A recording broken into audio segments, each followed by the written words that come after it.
Okay ka lang? Arthur?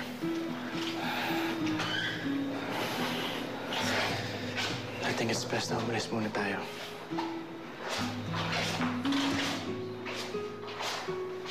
Andy. Halika. Yan. Okay ka lang? Ayos lang ho ako. Andy. Ako na humingi ng dispensa sa ginawa ni Arlene, ha? Alam ko naman noon pa yun, bossing eh. Mainit talaga yung ulo sa akin ng babaeng yun. Pero, hindi ko maintindihan kanina yung mga sinasabi niya. Bakit ako daw yung dahilan ng paghihiwalay niyo? Gusto niya kasi lumayo ako sa'yo. Gusto niya putulin na natin kung ano man yung pagkakaibigan natin. Eh, hindi ko kayang gawin eh. Kaya yun.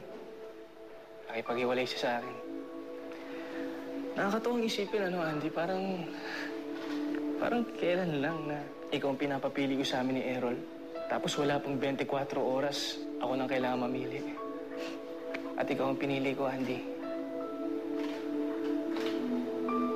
Bakit mo naman sinabi yun, bossing? Alam mo namang maiintindihan kita kahit magpakalayo ka sa akin eh. Yan. Ano?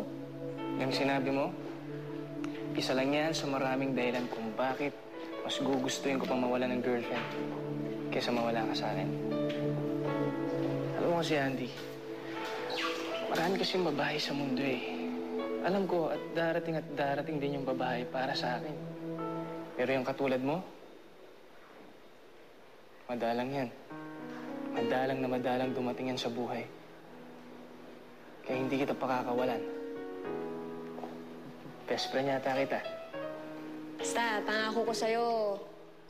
Sa tuwing kailangan mo ako, nandito lang ako. Tsaka kahit hindi mo ako kailangan, andito lang din ako. Maaasahan mo ako, bossing. Hindi mo na kailangan sabihin yan. Nararamdaman ko. Since I met you, I'm not the same. You bring life to everything.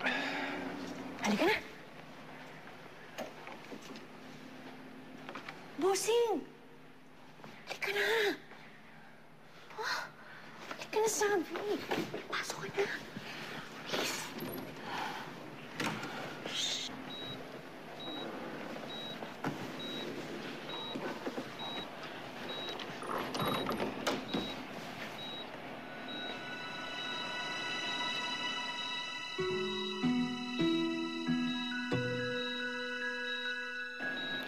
Lapitan mo na siya, bossing.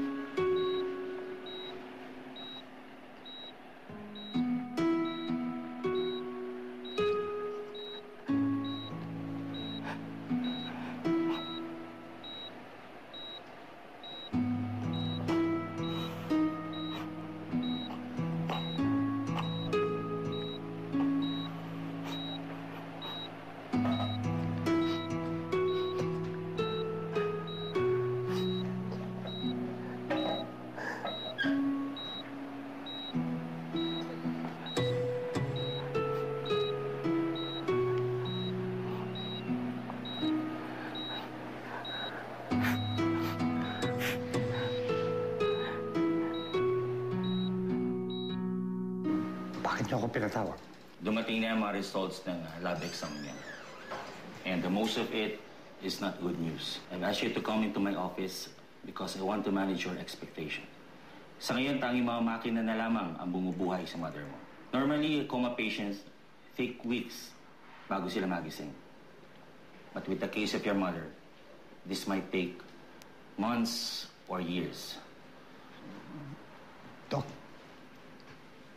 hindi issue sa akin ang pera. All I want is for the best possible treatment for my mother.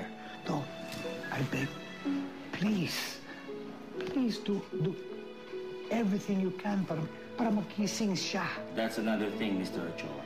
Kung magigising man ang pasyente, there is a strong possibility na hindi na siya makalakad muli. Galit na galit kayo sa akin sa tuwing mababa yung grades ko. Ang sabi niyo sa akin, Arthur, dapat makapasok ka sa top 10. Kaya mamita, simula noon, nag-aral ako mabuti. Kaya yun, mamita, nakapasok ako sa honor roll. Mamita, naalala niyo po ba yung sinabi niyo sa akin? Nung pinakita ko sa inyo yung medal ko, sabi niyo sa akin, Arthur, mag-impake ka. Pupunta tayo sa dagat. Kasi, yun yung reward mo sa akin, mamita.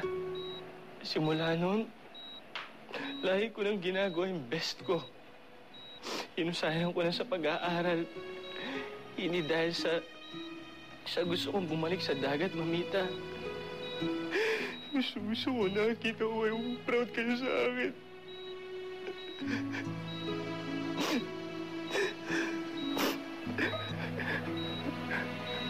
I'm sorry.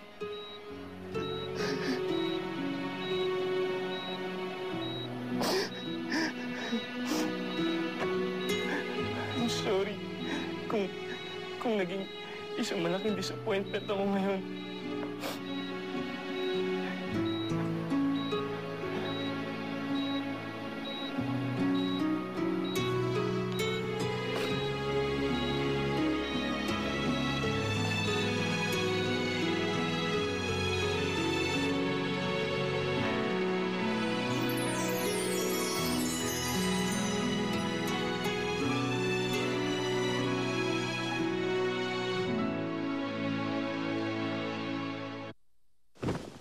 Kaawaan siya ng Diyos.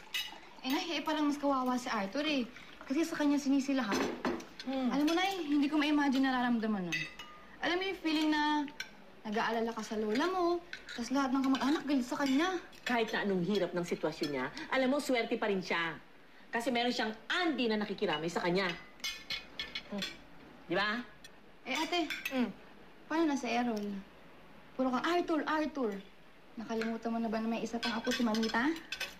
Hindi naman. Nakausap ko naman si Errol eh.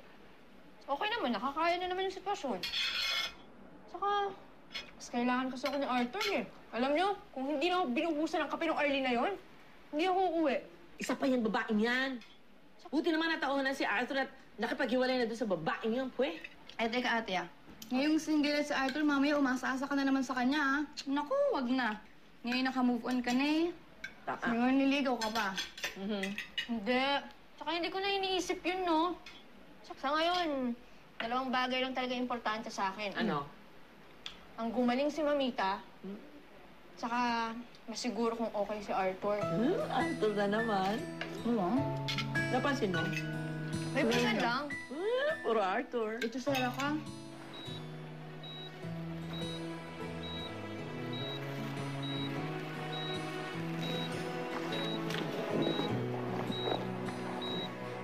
Arthur, iwan mo na kita sandali, ah. Magpapalit lang ako ng damit. Dadalhan na rin kita ng maisusuot mo. Babalik din ako kaagad.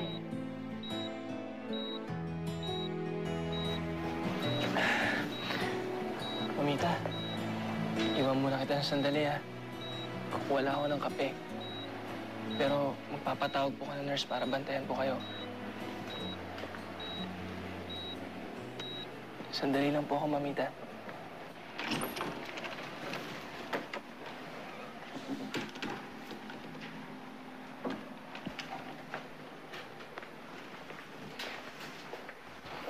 Nurse.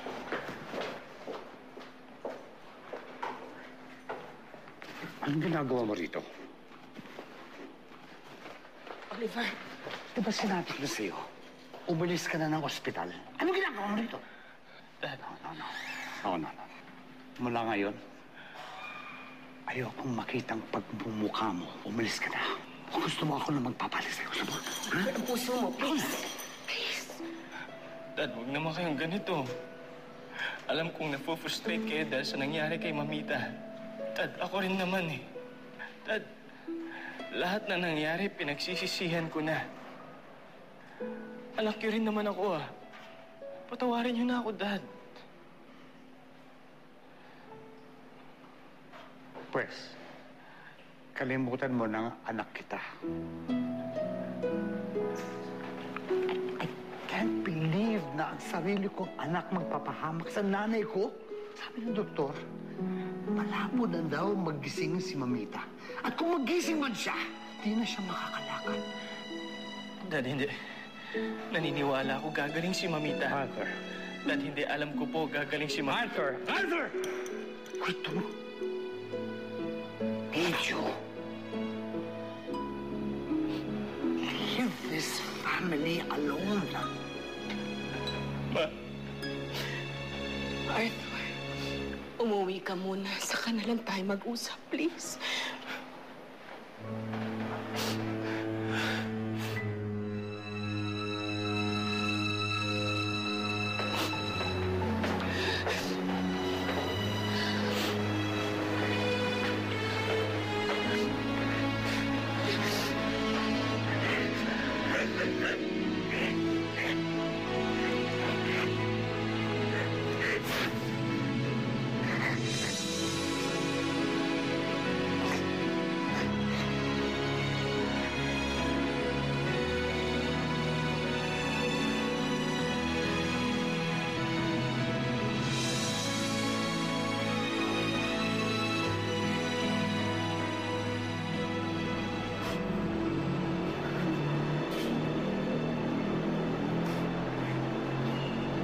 Arthur! Uy! Ano ginagawa mo dito? Saka sino nagbabantay kay Mamita?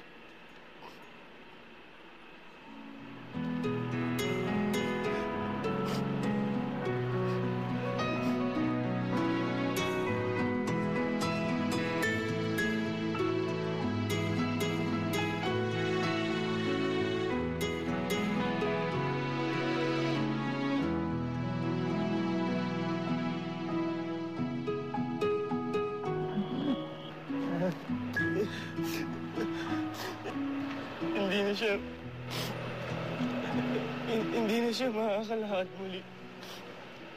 Si Mamita kasi kasalanan. Teka. Arthur, halika pag-usapan natin sa loob. Hindi, wag. Hindi naman ako welcome sa loob eh. Hanggang ngayon, galit pa rin sila sa akin. Hanggang ngayon, ako pa rin ang sinisisi nila sa nangyari. Pero alam mo, Arthur, hindi nila pwedeng gawin yun sa'yo.